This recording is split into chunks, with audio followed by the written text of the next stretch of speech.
우리가 살다 보면 우리가 남을 돕는 경우도 있지만 우리가 도움이 필요할 때가 있습니다.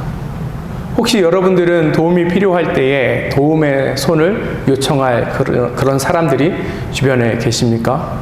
그게 있으시면 그것도 참 하나님이 우리에게 주신 큰 은혜입니다. 그런데 누구에게 부탁하는 것이 사실은 쉬운 일은 아니죠. 여러 가지 눈치가 보입니다. 그런데 우리가 쉽게 부탁할 수 있는 존재가 있어요. 누군가 하면 바로 우리 부모지요.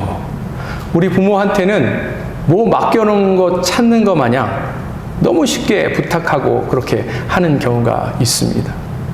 제가 어렸을 때에 야구 글러브 너무 갖고 싶어가지고 저희 아버지 눈치를 살폈습니다. 왜냐하면 아버지 기분이 좋아야 제가 요청했을 때 예스 할 수 있다고 생각했기 때문에 그래요. 어느 날 보니까 아버지 컨디션이 좋으신 것 같아서 제가 동생을 시켜서 아버지께 야구 방망이와 글러브를 사달라고 이야기했습니다. 근데 제 기대는 제 동생이 마치 자기가 원하는 것처럼 아버지에게 구하길 바랬는데 제 동생이 아빠, 형이 이것저것 갖고 싶대요. 이렇게 이야기했습니다. 저희 아버지가 화가 조금 나셨어요. 야, 네가 원하는 게 있으면 네가 직접 와야지. 왜 동생을 시키느냐. 그때 제가 그 얘기를 듣고 이번 작전은 실패했다라고 생각했는데 그 다음날 아버지께서 야구 방망이와 글러브를 사갖고 오셨어요. 그리고 한마디를 저에게 덧붙여 주셨는데 뭐라고 이야기하셨냐면 내가 나중에 네가 크면 조금 더 좋은 거로 사다 줄게 이렇게 이야기하셨어요. 그 말씀이 얼마나 저에게 기쁨이 되고 또 얼마나 격려가 됐는지 모릅니다.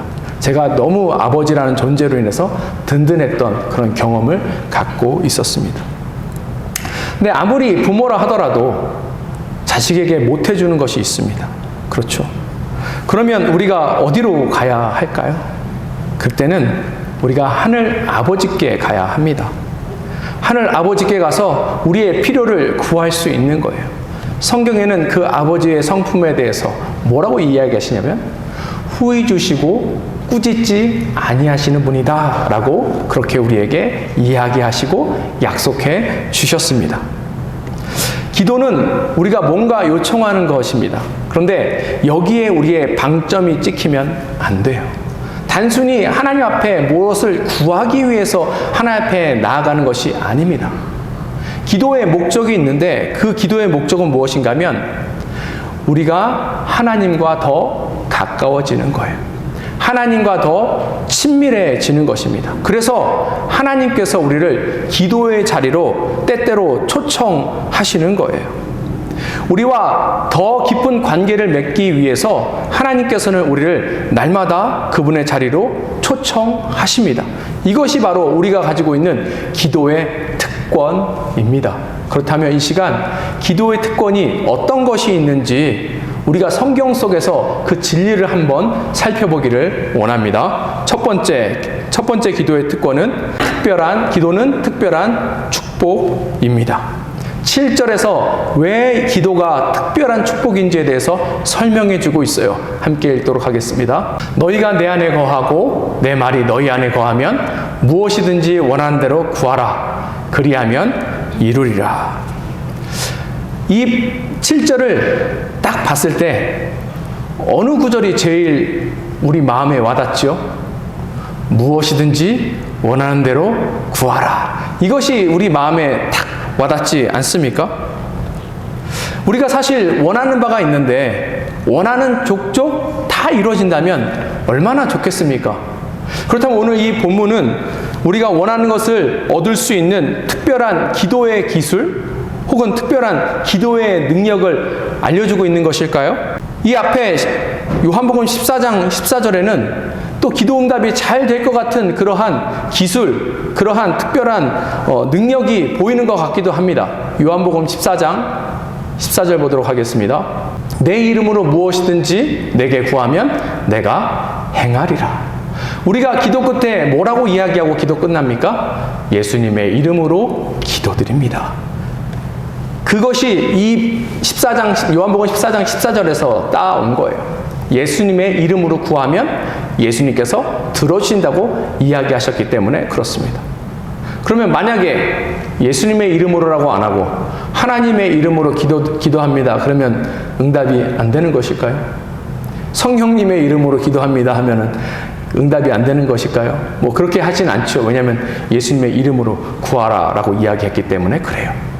근데 여기에도 우리의 의문이 하나 생기기 시작합니다. 우리가 기도할 때 예수님의 이름으로 늘 기도하고 그렇게 구하지 않은 적이 없는데 늘 기도 응답이 되나요? 그렇지 않을 때가 너무나도 많이 있습니다. 우리가 무엇이든지 하나님 앞에 구할 때 하나님께서 다 들어주시는 것, 이것이 성경이 오늘 우리에게 이야기하는 기도의 특별한 축복입니까? 아니에요. 오늘 이 7절의 말씀은 그런 뜻이 아닙니다. 우리가 지금 살짝 오해하고 있는 거예요. 다시 7절을 보도록 하겠습니다. 너희가 내 안에 거하고 내 말이 너희 안에 거하면 무엇이든지 원하는 대로 구하라. 그리하면 이루리라. 이 7절에서 가장 중요한 단어가 무엇입니까? 그쵸. 제가 대답 잘 하시라고 빨간색으로 표시를 해놨습니다. 이 7절에서 제일 중요한 단어가 뭐예요? 구하라. 구하라. 이건 명령입니다.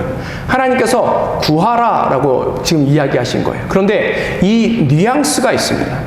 이 구하라 라는 숨겨진 뜻이 있어요. 이것이 우리가 원할 때, 필요할 때 구하고, 구할 것이 없으면 구하지 않고, 우리가 취사 선택할 수 있는 그런 내용이냐면 그런 말이 아니라 너희는 항상 날마다 구해야만 한다 라는 뜻을 가지고 있어요.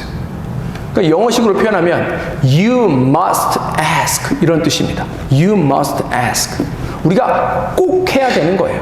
선택해야 될 내용이 아니라 꼭 해야 한다는 것을 의미하고 있는 것입니다. 반드시 해야 되는 것을 이야기하는 거예요. 근데 중요한 것은 누구에게 구하는 거예요? 하나님께 구하는 것입니다. 하나님 앞에 구하기 위해서는 어떻게 해야 돼요? 하나님 앞에 나와야 하는 것입니다. 구하라는 의미가 바로 거기에 있는 거예요. 우리 말고도 다른 종교도 기도를 합니다. 그렇죠?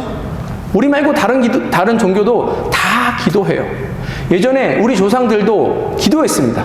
새벽에 일찍 일어나서 물 한 사발 떠놓고 뭐 했어요? 비나이다 비나이다 했습니다. 모든 사람, 세상에 있는 모든 사람들이 다 기도할 수 있어요. 누구나 기도할 수 있습니다. 근데 중요한 사실은 무엇인가 하면 그렇다고 아무나 하나님 앞에 나와서 기도할 수 없다라는 사실이에요. 이것이 바로 우리가 가지고 있는 기도의 특별한 축복입니다. 구하라 라는 의미는 하나님께서 우리를 하나님 자리로 초청해 주시는 거예요. 하나님의 임재 앞에, 하나님의 영광 앞에 우리를 초청해 주고 계시는 것입니다. 이것이 바로 기도의 특권이에요. 누가 그 앞에 나아갈 수 있다고요? 8절 보도록 하겠습니다. 너희가 열매를 많이 맺으면 내 아버지께서 영광을 받을 것이요 너희는 내 제자가 되리라. 누가 하나님 앞에 나아갈 수 있어요? 하나님의 제자가 하나님 앞에 나아갈 수 있습니다. 다르게 표현하면 하나님께서 부르신 자들, 하나님께서 초청하신 자들이 하나님 앞에 나와서 하나님께 기도할 수 있는 거예요. 하나님과 소통할 수 있는 것입니다. 우리는 하나님의 부르심을 받았습니까? 안 받았습니까? 받았죠. 그래서 우리도 하나님 앞에 나아갈 수 있는 특권을 얻게 된 것이에요. 근데 오늘 이 말씀을 사실 예수님께서 예수님의 제자들에게 지금 이야기하고 계셨습니다. 근데 그 이유와 그 목적이 있어요. 예수님은 잘 알고 계셔요. 이제 이 말씀하시고 조금 있으면 예수님은 잡히실 것이에요. 그리고 예수님은 불의한 재판을 받으시고 십자가에서 처형되실 것입니다. 그리고 십자가에서 돌아가시게 되는 것이죠. 이 1년의 과정 가운데 제자들은 혼란 속에 빠집니다. 어려움 속에 빠져요. 실패를 경험하게 될 것입니다. 그뿐만 아니라 3일 후에 예수님께서 부활하신다 하더라도 제자들과 함께 계시다가 예수님께서는 하늘로 승천하시지요. 그리고 다시 오신다라고 약속하실 것입니다. 그러면 그 이후에도 제자들은 예수님 없이 계속해서 맡겨진 사명을 감당해야 해요. 그들은 그들 나름대로의 신앙생활을 하며 나아가야 합니다. 그런데 이 신앙생활이 쉬운 일입니까? 신앙생활이 쉬워요? 아니죠. 어렵죠. 이들은 계속해서 어려움을 겪게 되는 거예요. 고난을 겪게 됩니다. 때때로 절망의 상황이 생기기 시작해요. 이들이 감옥에도 갇히고요. 죽을 만큼 두들겨 맞기도 하고요. 오해를 받아서 사랑하는 가족들로부터 버림을 받기도 하고 여러 가지 어려움들, 아픔 속에 빠지게 될 것입니다. 그러면 그런 가운데 있을 때에 이들이 계속해서 신앙생활을 하는 것이 쉽겠습니까? 어렵겠습니까? 당연히 어렵죠. 멀리 생각할 것이 아니라 우리 삶을 한번 생각해 봤으면 좋겠어요. 여러분들 신앙생활 하시는 것이 쉬우세요? 어려우세요? 세상에서 믿음을 지키고 살아가는 것이 쉬우십니까? 어려우십니까? 늘 우리가 주님 안에서 성공, 주님 안에서 성취만 얻고 나아가나요? 아니요. 실패하고 넘어질 때가 훨씬 더 많습니다. 그때 우리는 어떻게 나아가야 할까요? 이런 상황 가운데 빠질 제자들을 위해서 예수님께서 미리 지금 알려주고 계시는 거예요. 어떻게요? 늘 주님 앞에 나아가라는 거예요. 하나님 앞에 나아가라고 이야기하고 있는 것입니다. 하나님께서 제자들을 위로해 주시는 거예요. 하나님께서 제자들을 격려해 주십니다. 하나님께서 제자들에게 힘을 더하시는 것입니다. 그래서 늘 기억하고 제자들은 하나님의 보좌 앞에, 하나님의 존전 앞에 날마다 나아가야 할 것이라는 것을 예수님께서 지금 이야기해 주고 계시는 거예요. 이것이 예수님께서 약속하신 기도의 특권이고 이것이 기도의 특별한 축복입니다. 이런 축복이 제자들에게 지금 주어진 것이고 사실 제자들뿐만 아니라 여기 계신 여러분들에게 동일한 축복이 임했음을 기억했으면 좋겠습니다. 하나님은 늘 가까이 계세요. 어떻게 보면 하나님께서 우리보다 더 우리와 함께 하시길 원하십니다. 우리와 함께 더 친밀한 가운데 가길 원하시는 거예요. 성경에 그래서 이러한 표현들이 있는 것입니다. 요한계시록 3장 20절 보도록 하겠습니다. 볼지어다 내가 문 밖에 서서 두드리노니 누구든지 내 음성을 듣고 문을 열면 내가 그에게로 들어가 그와 더불어 먹고 그는 나와 더불어 먹으리라. 우리 주님께서 어디 계셔요? 문 밖에 계십니다. 바로 우리 지근거리 근처에 계신다는 거예요. 그리고 계속 우리 주님은 우리 마음에 낙낙낙 녹화하고 계십니다. 사랑하는 성도 여러분, 우리 주님이 계속해서 우리의 마음에 녹화하고 계시는데 그렇다면 우리는 무엇을 해야 합니까? 그 문을 활짝 열고 그 주님을 받아들여야겠죠. 그 주님을 받아들일 때 그 주님 안에서 우리가 위로를 얻을 수 있어요. 힘을 얻을 수 있습니다. 격려를 얻을 수 있습니다. 새 힘을 얻을 수 있는 거예요. 이것이 기도가 우리에게 주는 특별한 축복이고 하나님께서 하나님 백성에게 주시는 특별한 축복임을 믿으시며 나아갔으면 좋겠습니다. 그래서 우리가 날마다 이 기도의 자리에 나아가서 이 모든 축복을 누리며 나아갔으면 좋겠습니다.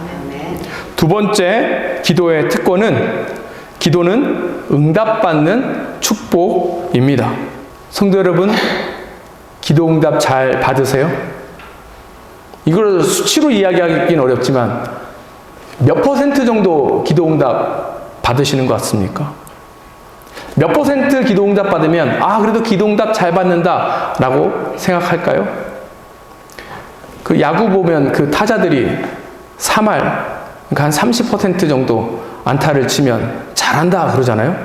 그러면 기도도 한 30% 정도 이루어지면 기도 응답 잘 됐다 이렇게 이야기할 수 있습니까? 살다 보면 기도 응답이 잘 되는 그런 시즌이 있어요. 저희 아이들 같은 경우에 기도하면 기도 응답이 곧잘 이루어지는 편입니다. 특별히 우리 제인이가 기도하면 기도 응답이 잘 돼요. 그러니까 제인이한테 가시면서 기도 요청하고 가세요. 제인이가 기도하면 기도 응답 잘 됩니다. 근데 그렇다고 제인이가 기도 응답이 뭐 이렇게 퍼센티지가 그렇게 높은 것은 아닐 수도 있습니다. 다 이루어지는 것은 아닐 수도 있어요. 그런데 저는 기도하면 100% 응답받습니다. 저는 100% 응답받는 그런 목사예요. 안 믿겨지시는 것 같아요. 사실 여러분들 기도하는 것도 다 100% 응답받습니다. 왜냐하면 하나님께서 우리에게 응답하시는 방법은 첫 번째, yes. 두 번째, no. 세 번째, wait. 기다려라. 그러니 사실은 우리가 모두 다 응답받고 있고 100% 응답받고 있는 거예요. 그런데 왜 오늘 본문을 보면 하나님께서 원하는 대로 기도해라. 그러면 다 응답해 주시겠다. 그런데 우리는 응답을 못 받을까요? 너희가 내 안에 거하고 내 말이 너희 안에 거하면 무엇이든지 원하는 대로 구하라. 그리하면 이루리라. 이 7절의 말씀을 보면 우리가 원하는 yes가 100% 이루어지는 것 같잖아요. 그렇죠? 그런데 왜 우리는 100% 이루어지지 않고 늘 no라는 answer만, 응답만 받게 될까요? 그 이유가 성경에 잘 설명되어 있습니다. 야고보서 4장 3절 보도록 하겠습니다. 구하여도 받지 못함은 왜 그렇다고요? 정욕으로 쓰려고 잘못 구하기 때문이라. 이 야고보서의 말씀을 통해서 때때로 성도들이 기도할 때 어떻게 구한대요? 잘못 구한대요. 근데 하나님 보시기에 잘못 구하는 것은 뭐라는 거예요? 정욕으로 구하는 것입니다. 이게 무슨 말이냐면 이런 식이에요. 얼마 전에 올림픽이 끝났는데 예를 들어서 결승전에 두 사람이 올라가서 이제 금메달을 놓고 다투는 상황이 된 거예요. 근데 이 A라는 사람도 예수님을 믿고 B라는 사람도 예수님을 믿습니다. 그래서 이 두 사람이 경기 시작 전에 서로 각자 기도하는 거예요. 하나님, 금메달 따게 해주세요. 하나님, 금메달 따게 해주세요. 경기 결과 끝나면 둘 중에 한 사람은 yes라는 응답을 받고 또 한 사람은 no라는 응답을 받게 될 것입니다. 그렇죠? 이런 것들이 정욕으로 잘못 구하는 거예요.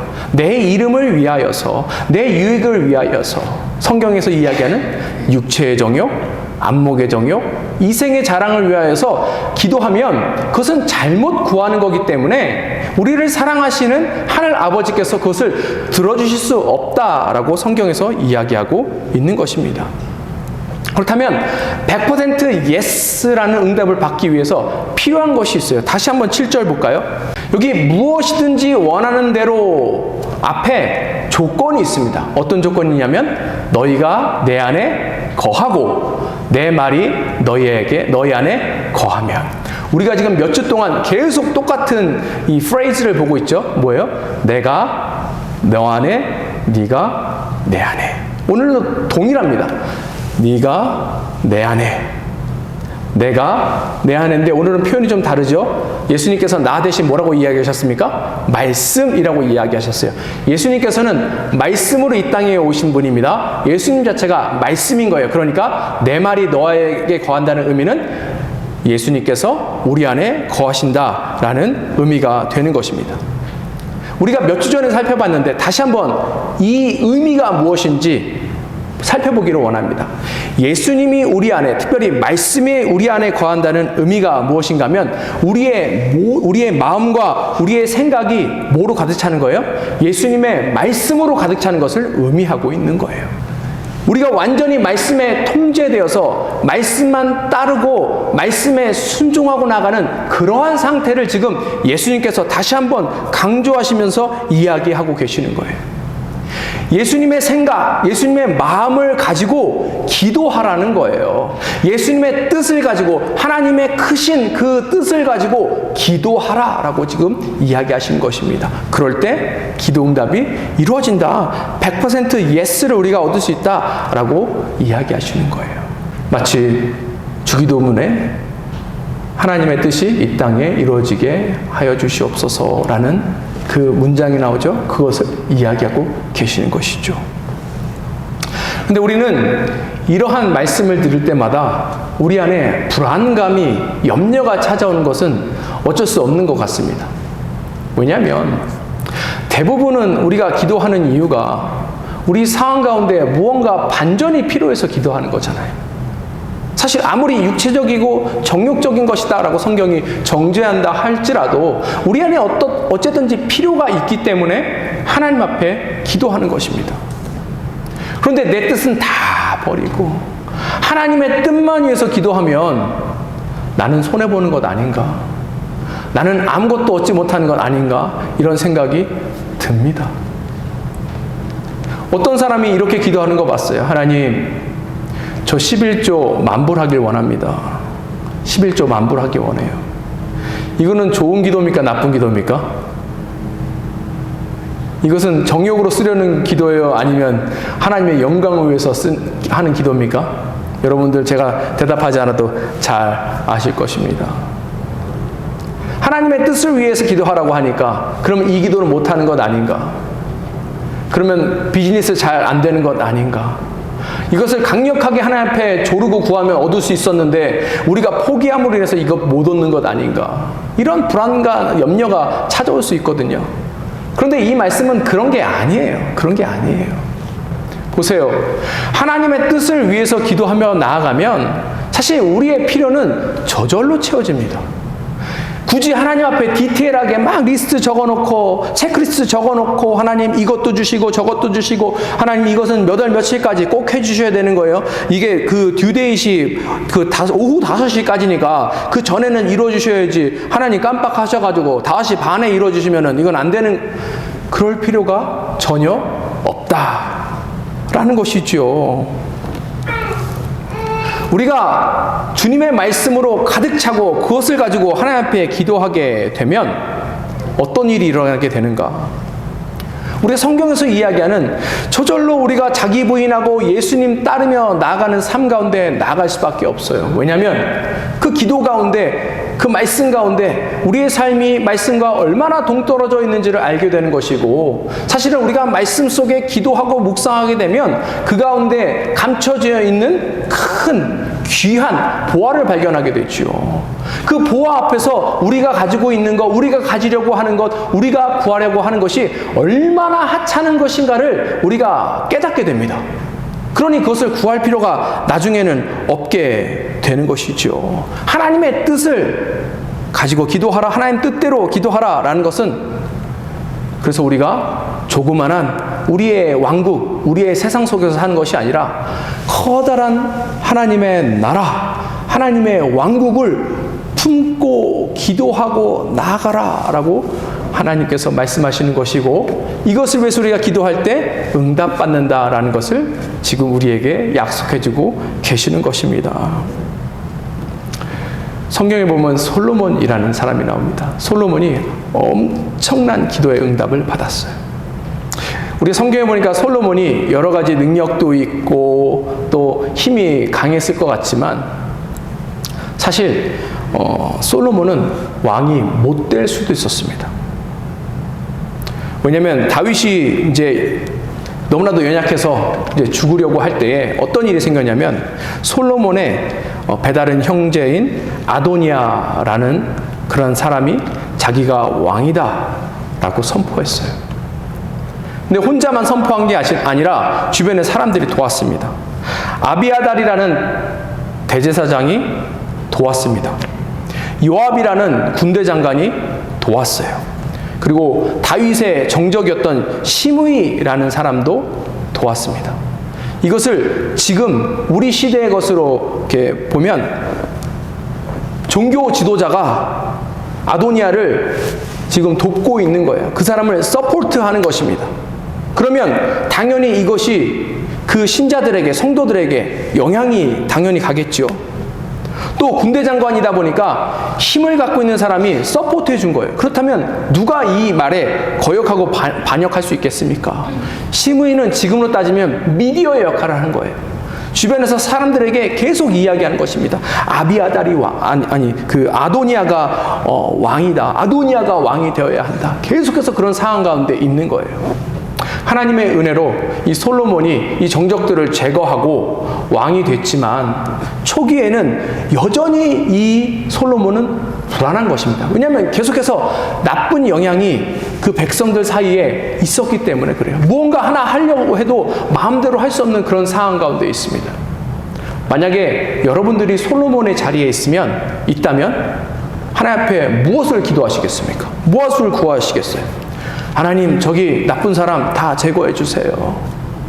저 제 말 안 듣는 사람 있습니다. 저 사람 하나님 혼내주세요. 하나님, 저에게 더 큰 힘을 주셔서 저를 반대하고 있는 나쁜 사람들 다 물리치게 해주세요. 이렇게 기도하지 않겠습니까? 근데 솔로몬은 그렇게 기도하지 않았어요. 하나님 앞에 예배했을 때 하나님께서 솔로몬에게 오셔서 너의 기도 제목이 뭐냐고 물어보십니다. 역대하 1장 7절 보겠습니다. 그날 밤에 하나님이 솔로몬에게 나타나 그에게 이르시되 내가 내게 무엇을 주랴 너는 구하라 하시니. 이 의미는 무엇인가 하면 네가 구하는 것은 지금 내가 100% 다 들어주겠다라고 하나님이 이야기하시는 거예요. 그런데 여기에 솔로몬은 뭐라고 대답할까요? 10절 보도록 하겠습니다. 주는 이제 내게 지혜와 지식을 주사 이 백성 앞에서 출입하게 하옵소서. 이렇게 많은 주의 백성을 누가 능히 재판하리이까 하니. 솔로몬이 뭘 구합니까? 지혜를 구해요. 지혜를 구합니다. 엄청난 일을 지금 하고 있는 거예요. 여러분들이 부도나기 직전에 돈이 필요한데 하나님께서 야, 네 손이 뭐냐 들어주겠다 라고 이야기하는데 거기다가 하나님 돈은 필요 없고요 지혜 주세요. 이거랑 똑같은 거예요. 사랑하는 여러분의 자녀가 지금 위급한 상황에 있어요. 내가 너를 위해서 뭘 들어줄까? 하나님 고쳐주세요 하는 게 아니라 하나님 지혜 주세요 하는 거예요. 지금 어떻게 이렇게 할 수 있을까요? 그 이유는 솔로몬이 오늘 우리가 읽은 이 본문의 내용대로 기도했기 때문에 그렇습니다. 솔로몬 마음 안에는 지금 뭐가 가득 찬 거예요? 하나님의 나라로 가득 찬 거예요.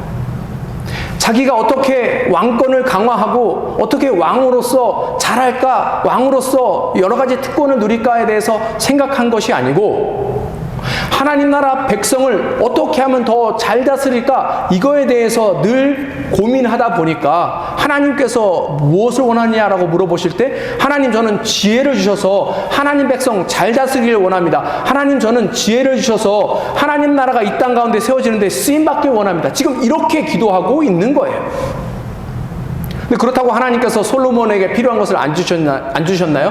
아니죠. 하나님께서 지혜도 주시고 솔로몬에게 필요한, 사실은 솔로몬이 정말 육적으로 구하고 싶었던 것 하나하나까지도 하나님께서 다 응답해 주셨습니다. 이것이 하나님께서 우리에게 주신 기도의 특권이고 이것이 바로 기도에 응답받는 축복이다라는 사실을 기억했으면 좋겠습니다.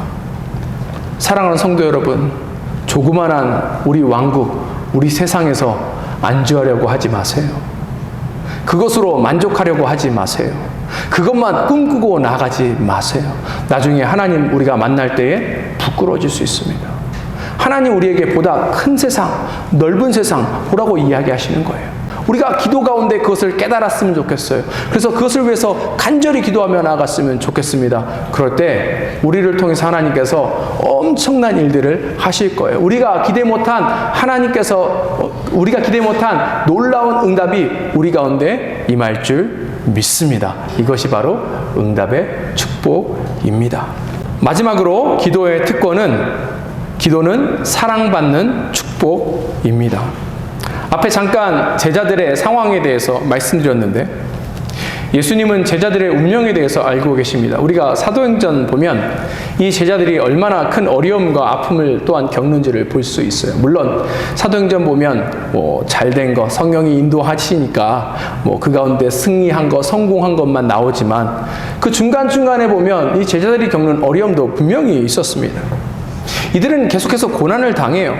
사랑하는 동족으로부터 원수 취급을 받게 되고 또 앞에 말씀드린 것처럼 고문도 당하고, 그러니까 육체의 고통을 얻는 것이죠. 그리고 계속해서 실패하게 됩니다. 사도 바울이 2차 전도 여행 때 지금의 터키 지방, 아시아 지방에 가고 싶었는데 성령의 것을 맞고 그래서 유럽으로 빌립보로 갔다라고 짧게 쓰여 있습니다. 근데 그것을 깊이 묵상해 보면 그렇게 우리가 짧게 이런 일이 있었구나 하고 넘어가야 될 내용은 아니에요. 왜냐하면 사도 바울이 아시아에서 계속해서 교회 개척하고 선교하기 위해서 고군분투했지만 그 모든 노력마다 실패하게 됐다는 것을 의미하기 때문에 그래요. 그랬을 때 그 마음이 얼마나 힘들고 답답하고 어려웠겠습니까? 자기 유익 때문에 그렇게 한 게 아니고 분명히 하나님으로부터 부름받고 하나님께 주신 사명으로 나아갔는데 하는 것 족족 실패했다라는 것입니다. 계속해서 좌절하고 나아가는 것입니다. 사실 이것이 이 성경에 나오는 제자들만의 이야기는 아닐 것입니다. 우리의 삶도 그렇죠. 저의 삶을 봐도 그래요. 계속해서 실패의 연속이고 좌절의 연속일 수 있는 것입니다. 말씀 보고 예배 드리고 우리가 결단이 서고 내 하나님 앞에 충성되게 잘해보겠다. 내 이번엔 신앙생활 한번 잘해보겠다. 내가 받은 이 은혜 놓치지 않고 끝까지 인내해서 나아가야겠다라고 생각하는데 이 교회 문을 나가자마자 우리가 저 사하라길로 들어서려고 하는데 어떤 차가 우리 앞에 싹 지나가면 그 즉시 은혜 다 뺏겨버리는 거 아니에요. 또 집에 가서 남편한테 잘해주려고 막 그러고 있는데 남편이 퉁명스럽게 이야기해요. 그러면 은혜 다 쏟아버리는 것입니다. 내가 얼마나 잘해주려고 그랬는데 그걸 못 참고 저렇게 한다고. 그런 일들이 우리 가운데 얼마나 많이 있어요. 그런데 반복된 어려움들, 좌절들 겪게 되면 어떻게 되는 줄 아세요? 우리 자존감이 떨어져요. 자신감이 떨어지는 것입니다. 사업에 계속 실패한 사람은 어떻겠어요? 그 자존감이 떨어지고 자신감이 떨어져요. 영적인 부분도 마찬가지예요. 영적인 자존감, 영적인 자신감이 계속해서 떨어집니다. 그러면 우리는 당연히 신앙생활하기 어려운 가운데 처해 있게 됩니다. 우리가 다시 어려운 가운데 처해 있는 제자들의 모습 속에 들어가 봤으면 좋겠습니다. 감옥에 갇히고 고문당하고 언제 죽을지 모르는 위험 속에 있는 이 제자들에게 무엇을 먹을까 무엇을 입을까가 큰 관심사겠습니까? 아니 내일 일이 어떻게 될지 모르는데 오늘 얼마나 좋은 옷을 입지? 어떤 멋있는 옷을 입지? 이것이 중요하겠어요? 안 중요하겠어요? 오늘 어떤 밥을 먹을지가 이 사람들에게 중요하겠습니까? 그런 것들은 중요한 게 아니에요. 뿐만 아니라 이 사람들에게 오늘 당장 어떤 기적이 일어난다고 배고픈 가운데서 막 기도했더니 옆에 있는 돌이 빵이 됐습니다. 그러면 이게 이 사람의 인생을 바꿉니까? 이 사람의 환경을 바꿔요? 이런 기적이 이 사람에게 큰 도움이 되겠습니까? 안 되겠습니까? 별로 그게 큰 도움이 되지는 않아요. 그 내용이 출애굽한 이스라엘에게 나오는 것 아닙니까? 그 조상은 경험하지 못한, 사실 그 이후에도 그렇죠. 하늘의 만나를 경험한 사람이에요. 매일매일 하늘에서 만나가 떨어졌다고요. 기적입니다, 기적. 아내 되시는 분 집에서 매일매일 다음 끼는 뭐 해야 되지 고민하시는 분들에게 이게 얼마나 큰 축복이겠습니까? 요리 안 해도 되고, 다음 끼니 생각 안 해도 되고, 메뉴 생각 안 해도 되고, 계속해서 나오는데. 고기 먹어야 되니까 하나님 또 매출하게 보내주셔서 고기도 먹이시고. 성경에 보니까 40년 동안 이 광야 이스라엘 사람들은 옷도 헤어지지 않고 신발도 헤어지지 않았대요. 근데 이거는 별로 원하지 않는 축복이었던 것 같습니다. 왜냐하면 새 옷도 입고 싶고 좋은 옷도 입고 싶은데 한 가지 옷만 계속 입으면 나아가는 것이잖아요. 그런데 이 이스라엘 백성이 이 모든 것들을 갖고 있음에도 불구하고 계속해서 하나님 앞에 불평불만했어요. 다 갖춰진 것 같지만 목이 마르니까 물이 없으니까 바로 하나님 앞에 불평불만합니다. 우리가 육적으로 구하는 것들 다 이러한 것들이라는 거예요. 이런 것들이 우리 인생에 큰 도움이 되지 않는다라는 것입니다. 그렇다면 우리에게 진정으로 필요한 것은 무엇일까요?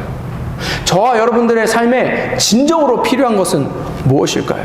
9절 보도록 하겠습니다. 아버지께서 나를 사랑하신 것 같이 나도 너희를 사랑하였으니 나의 사랑 안에 거하라. 우리에게 필요한 것이 바로 이것입니다. 사랑이요, 사랑.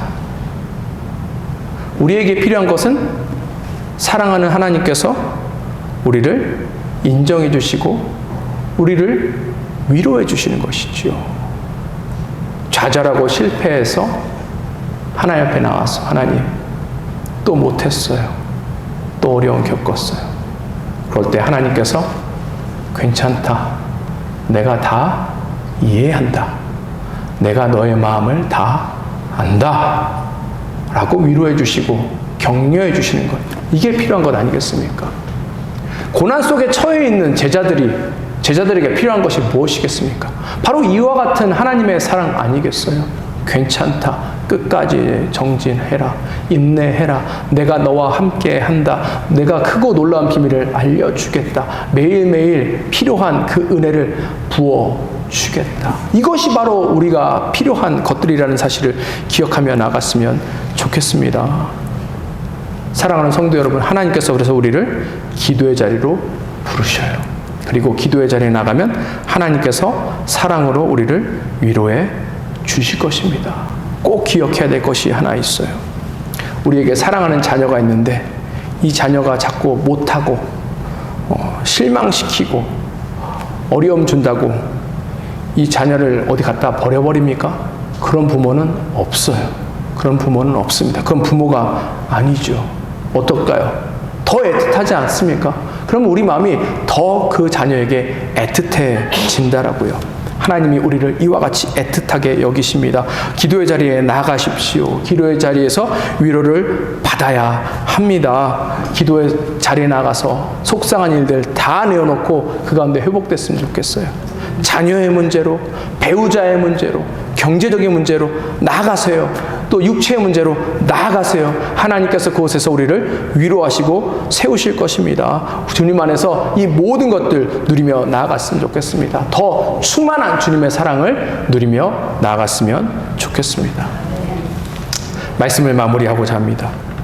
성경에 보면 기도에 관련돼서 굉장히 아름다운 장면이 하나 나오는데 요한계시록 8장 4절 보도록 하겠습니다. 향연이 성도의 기도와 함께 천사의 손으로부터 하나님 앞으로 올려가는지라. 정말 아름다운 모습입니다.